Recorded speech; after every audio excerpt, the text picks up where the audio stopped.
The bodies come down on our funny cars as we get set to go into the semifinal round of competition. It'll be John Brute Force in the Tower Lane, a native Californian, a former truck driver who about 10 years ago decided he wanted to make his living in this sport, and it has been not easy for John. He has really struggled, gone through an awful lot of equipment. A good businessman, as you can see by all of the logos and sponsors on his race car, and he's finally got the performance to back it all up. He'll need it because he has to race the #1 qualifier, the 4-time Winston World Champion in the Pepsi Challenger, Don the Snake Prudhomme.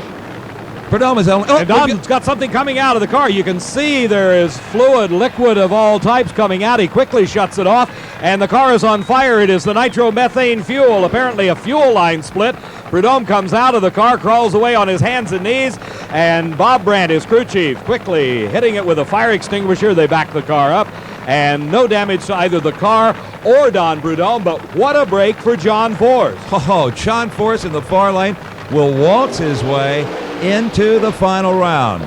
And Force smokes the tires. It's a good thing he had no opponent, David. He'd have been in real trouble. He'd have probably been defeated. He'd have been watching Don Prudhomme streaking away in that Pepsi Challenger, but instead Don Prudhomme being pushed back to the pits, the fuel line letting go, and a dejected driver is the man who watched the body come up, and he exited quickly as the fuel started pouring out, hitting the red-hot headers and bursting into flames as Prudhomme himself shuts the engine off and immediately exits the car. And the first to react here is his crew chief, Bob Brandt, who knows that there was always a fire extinguisher sitting right on that starting line. The emergency trucks, the way they are placed, it would have taken them another 20 or 30 seconds to get here, and by that time there might have been an inferno had Bob Brandt not reacted so quickly.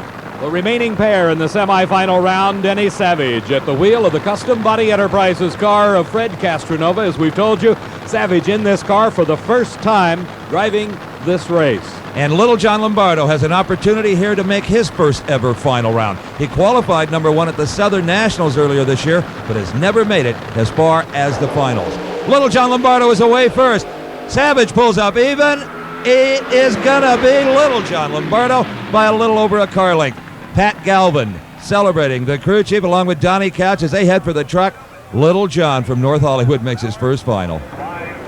A fine time for little John Lombardo at 5.90. He figured out what has become a relatively tricky racetrack.